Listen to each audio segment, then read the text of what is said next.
तो विद्यार्थियों, आज हम आपको पार्ट्स ऑफ डायरेक्ट स्पीच के बारे में बताएंगे और साथ ही साथ डायरेक्ट स्पीच को इनडायरेक्ट स्पीच में कैसे बदला जाता है इसके बारे में भी बताएंगे।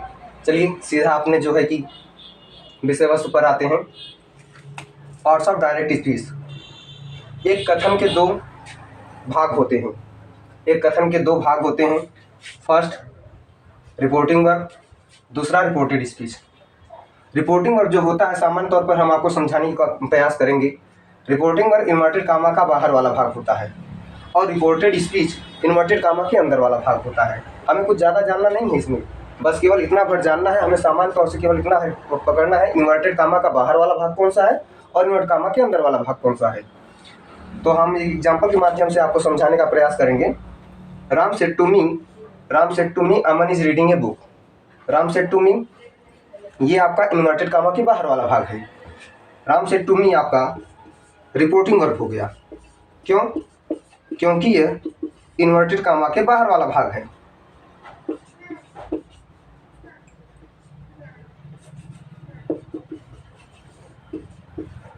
हमें उम्मीद है कि आपको ये रिपोर्टिंग वर्क के बारे में आपको समझ में आ रहा है। राम सेड टू मी आपका रिपोर्टिंग वर्क हुआ। अमन इज रीडिंग ए बुक, ये इन्वर्टेड कामा के अंदर वाला भाग है। इन्वर्टेड कामा देखिए यहाँ पर लगा है और यहाँ पर भी ये बंद है। Aman is reading a book, Aman is reading a book, ये आपका रिपोर्टेड स्पीच हुआ।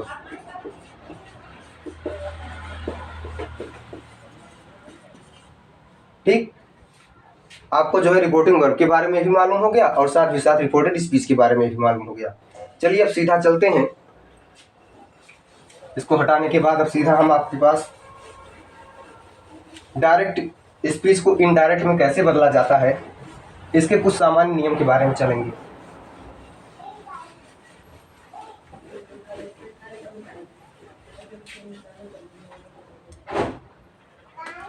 डायरेक्ट को इनडायरेक्ट में बदलने के सामान्य नियम।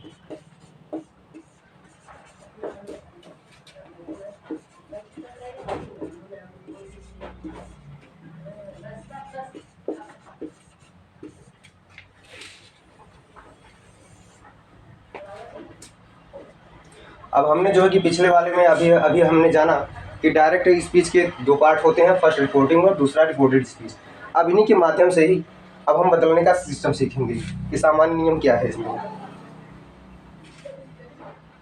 एग्जाम्पल जो हमने दिया था, Ram said to me Aman is going to market.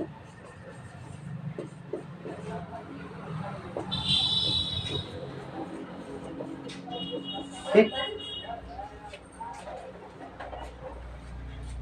ये आपका जो है कि डायरेक्ट स्पीच है ऊपर वाला और ये इनडायरेक्ट में। अब ध्यान देंगे, यदि रिपोर्टिंग वर्क प्रेजेंट टेंस या पास्ट टेंस में हो, यदि रिपोर्टिंग वर्क प्रेजेंट टेंस या फ्यूचर टेंस में हो तो रिपोर्टेड स्पीच का टेंस, तो रिपोर्टेड स्पीच इन्वर्टेड कामा के अंदर वाला, तो रिपोर्टेड स्पीच के टेंस में कोई परिवर्तन नहीं होता है। यदि रिपोर्टिंग वर्क प्रेजेंट टेंस या फ्यूचर टेंस में हो तो रिपोर्टेड स्पीच के टेंस में कोई परिवर्तन नहीं होता है। अब यहाँ पर जो है कि हम देखेंगे राम सेड टू मी, ये हमारा पास्ट टेंस में गया है, पास्ट टेंस में दर्शा रहा है। रिपोर्टिंग और हमारा पास्ट टेंस में है तो जाहिर सी बात है कि रिपोर्टेड स्पीच के टेंस में परिवर्तन होगा। और यदि यही रिपोर्टिंग वर्क प्रेजेंट टेंस या फ्यूचर टेंस में होता तो रिपोर्टेड स्पीच के टेंस में परिवर्तन नहीं होता। इसको इनडायरेक्ट में चेंज करके हम आपको अभी बता रहे हैं। सेड टू को टोल्ड में बदल दिया जाता है। इन्वर्टेड कामा हटाने के लिए conjunction that Aman third person. हम कैसे जानेंगे अमन थर्ड पर्सन है? अमन किसी आदमी का नाम है, इसलिए यह आपका थर्ड पर्सन हुआ। अमन, अब टेंस कौन सा है? Present continuous, is going, present continuous. तो प्रेजेंट कंटिन्यूअस को पास्ट कंटिन्यूअस में बदल दिया जाएगा। क्यों? क्योंकि हमने अभी बाद में बताया कि यदि रिपोर्टिंग वर्ब हमारा पास्ट टेंस में होता है तो रिपोर्टेड स्पीच के टेंस में परिवर्तन होना स्वाभाविक सी बात है। तो यहाँ पर पास्ट कंटिन्यूअस में क्या हो जाएगा, इसका बाद हो जाएगा गोइंग टू मार्केट,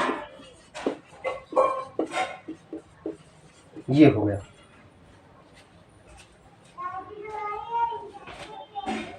नोट में हमने लिखवाया, नोट में हमने अभी बताया था यदि रिपोर्टिंग वर्ब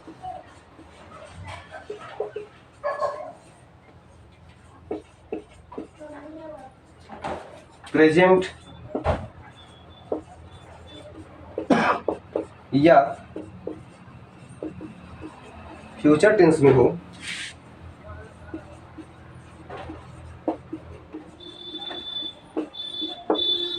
रिपोर्टेड स्पीच के टेंस में बदलाव नहीं होगा।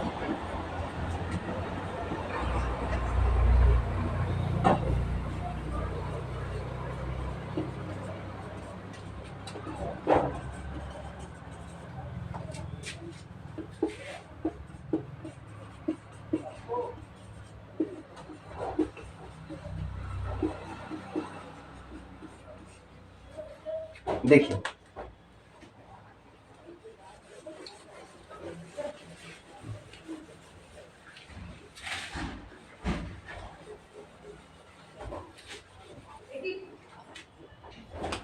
राम सेज टू मी, अब रिपोर्टिंग वर्ब हमारा जो है कि प्रेजेंट टेंस में हो गया, प्रेजेंट का इंडिफिनिट टेंस दर्शाया। Ram says to me Aman is going to market, Ram says to, तो इसको हम जो है कि प्रेजेंट में ही बदलेंगे, टेल्स हो जाएगा। टेल्स में इन्वर्टेड कॉमा हटाने के लिए कंजक्शन दैट लग गया आपका। Aman is going to market, Aman is going to market, ये आपका प्रेजेंट कंटिन्यूअस में है, रिपोर्टेड स्पीच है। तो रिपोर्टेड स्पीच टेंस में कोई परिवर्तन नहीं क्योंकि ये प्रेजेंट टेंस में है। तो अमन, अमन हो गया, इज हो गया, गोइंग टू मार्केट, टेंस में कोई हमने बदलाव नहीं किया, हमने वैसा का वैसा ही रख दिया।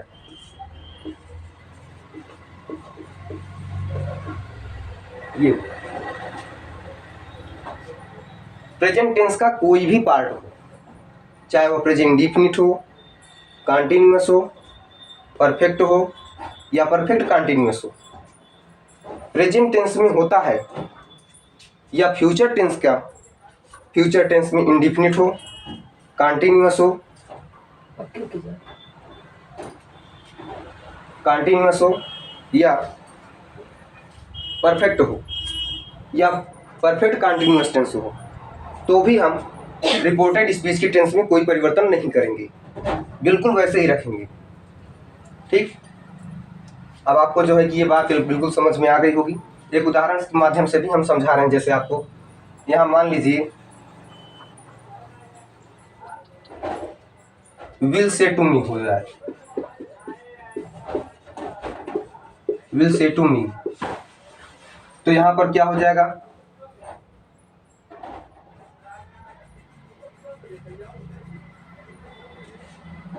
तो यहाँ पर क्या हो जाएगा,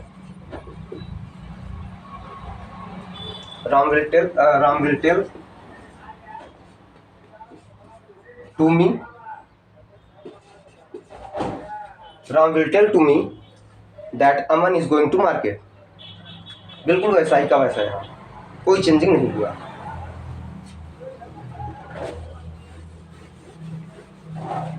अब हम आपको पर्सन के बारे में बताएंगे। पर्सन क्या है?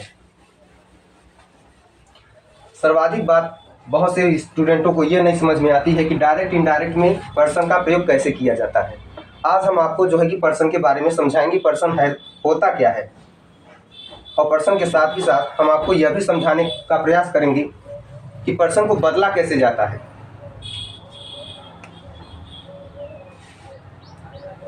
डायरेक्ट और इनडायरेक्ट की, सॉरी इसे थोड़ा हटा दें, पर्सन के बारे में आपको बता रहे हैं।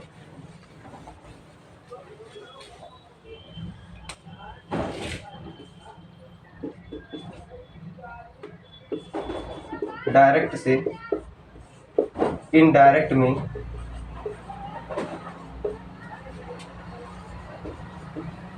पर्सन का प्रयोग।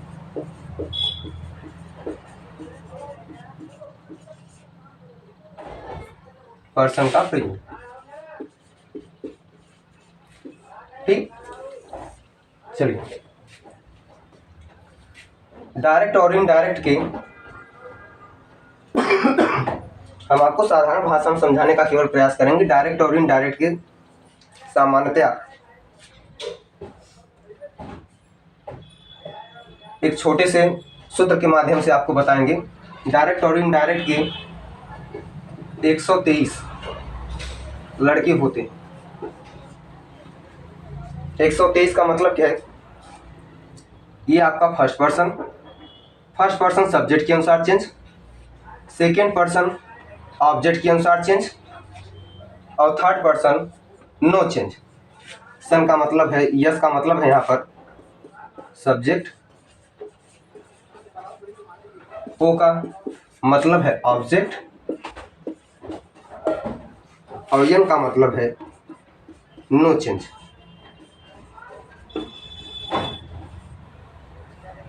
फर्स्ट पर्सन सब्जेक्ट के अनुसार, सेकेंड पर्सन ऑब्जेक्ट के अनुसार, थर्ड पर्सन नो चेंज। अब और आपको ये बताने का प्रयास करेंगे फर्स्ट पर्सन क्या है, सेकेंड पर्सन क्या है, थर्ड पर्सन क्या है। फर्स्ट पर्सन में कौन कौन से शामिल होते हैं, सेकेंड पर्सन में कौन कौन से शामिल हैं, थर्ड पर्सन में कौन कौन से शामिल हैं। फर्स्ट पर्सन में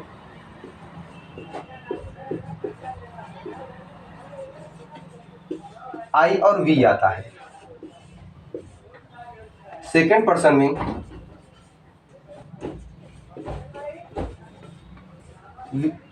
यू आता है। थर्ड पर्सन में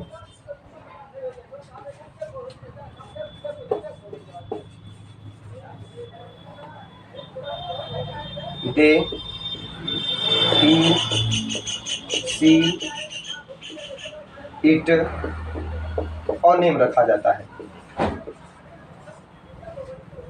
बहुत से बच्चे ये नहीं जानते कि आई और वी फर्स्ट पर्सन कैसे होता है, सेकेंड पर्सन यू कैसे होता है, third person they, he, she, it, name, ये सब कैसे है। आइए इसके बारे में भी हम आपको समझा रहे हैं।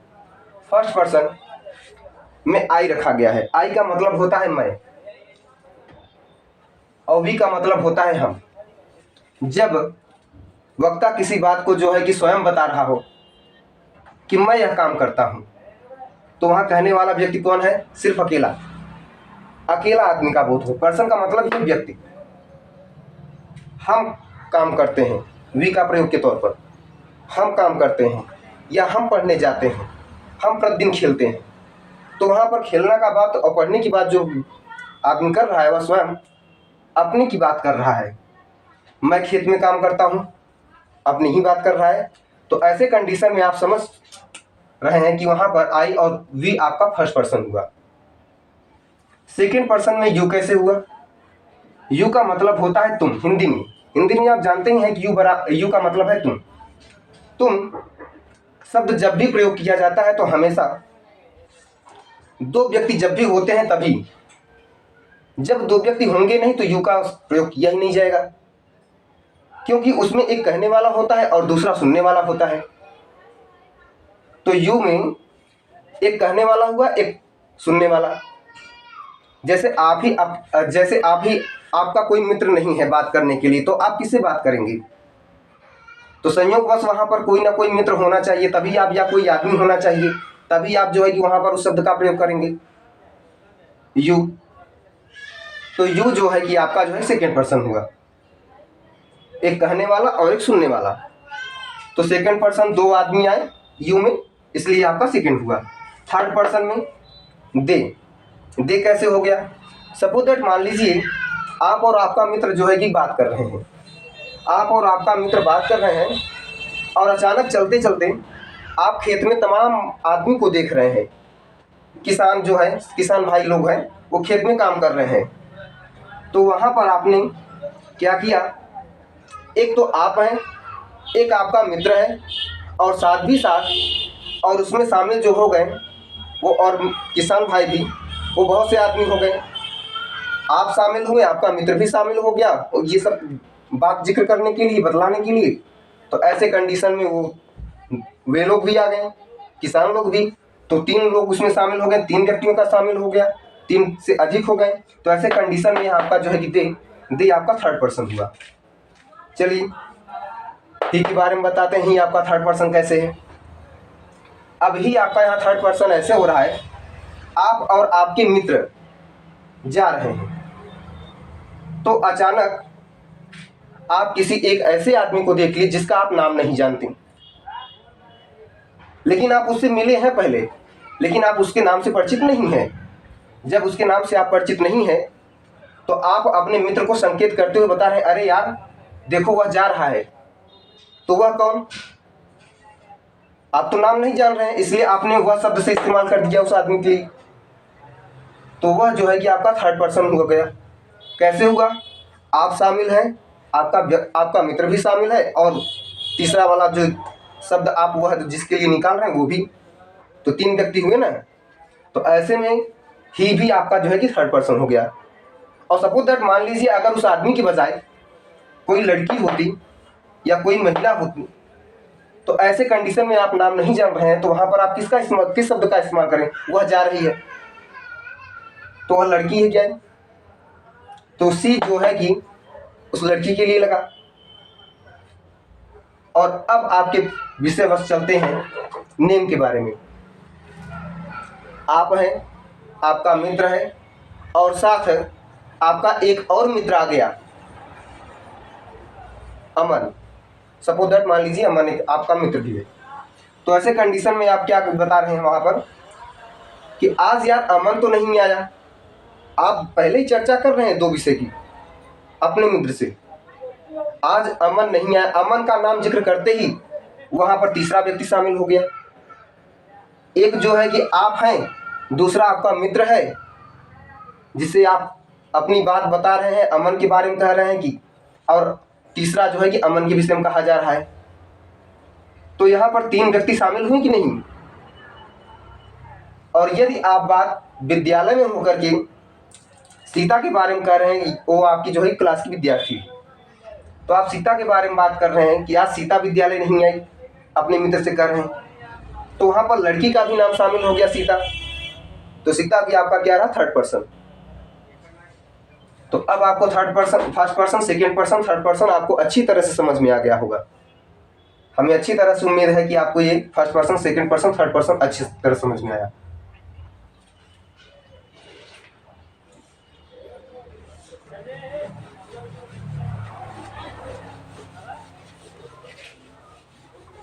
अब हम डायरेक्ट से इनडायरेक्ट में बदलने की कुछ और भी नियम के बारे में आपको बताएंगे, क्योंकि आप पर्सन जान गए। जब आप पर्सन जान गए तो आप डायरेक्ट से इनडायरेक्ट बदलने का अब आपका जो तरीका है वह बिल्कुल ही सरल आपके लिए हो गया है।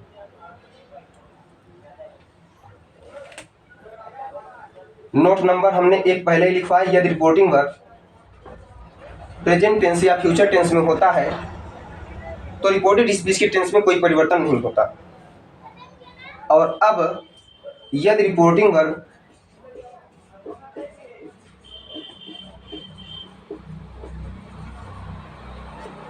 पास्ट टेंस में हो,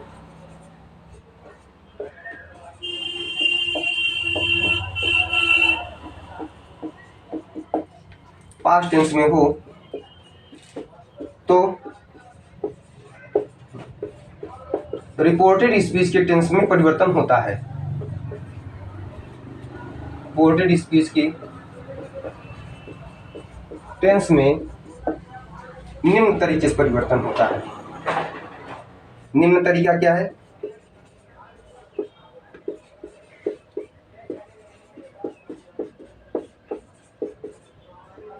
चलिए देखते हैं निम्न तरीके के बारे में।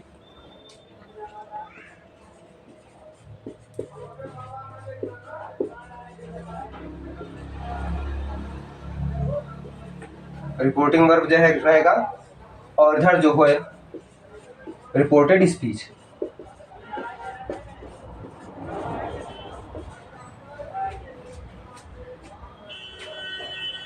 यदि रिपोर्टिंग वर्ब हमने बताया कि पास्ट टेंस में है, ये रिपोर्टिंग वर्ब आपका पास्ट टेंस में है, तो रिपोर्टेड स्पीच जो है कि निम्न तरीके से बदला जाएगा। पहले ही हमने आपको यहाँ पर बता ही दिया है। चलिए आपको एक बार और थोड़ा समझा रहे हैं, अब अच्छी तरह से आपको और भी समझ में आ जाएगा। रिपोर्टेड स्पीच में होता है तो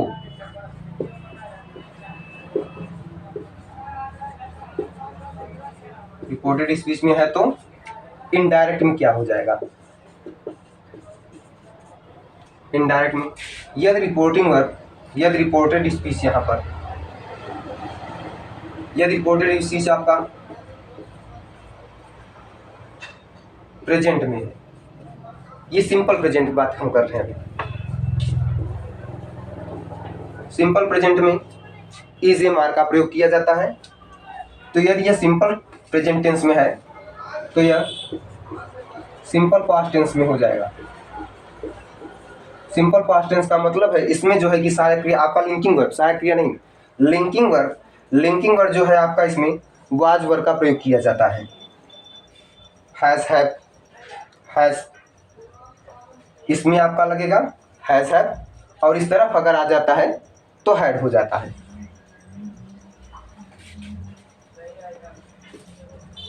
प्रेजेंट इंडेफिनिट को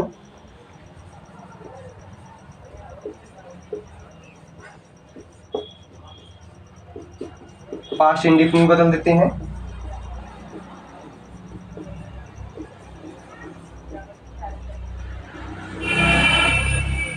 आप अच्छी तरह समझ पा रहे हैं। अब हम इनको थोड़ा शार्ट भाषा में कुछ लिख करके जल्दी से आपको बताएंगे। प्रेजेंट कॉन्टिन्यूअस को पास्ट कॉन्टिन्यूअस में,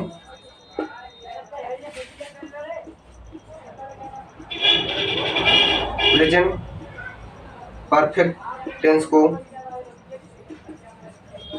पास्ट परफेक्ट में,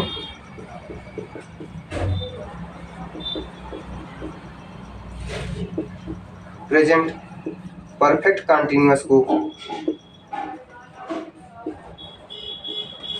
पास्ट परफेक्ट कॉन्टिन्यूअस में,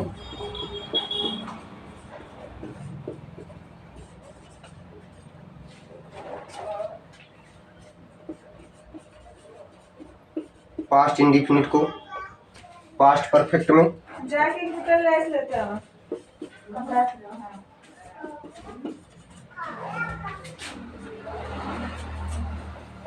पास्ट कॉन्टिन्यूअस को परफेक्ट कॉन्टिन्यूअस में, perfect past perfect continuous tense में परिवर्तन कर देते हैं।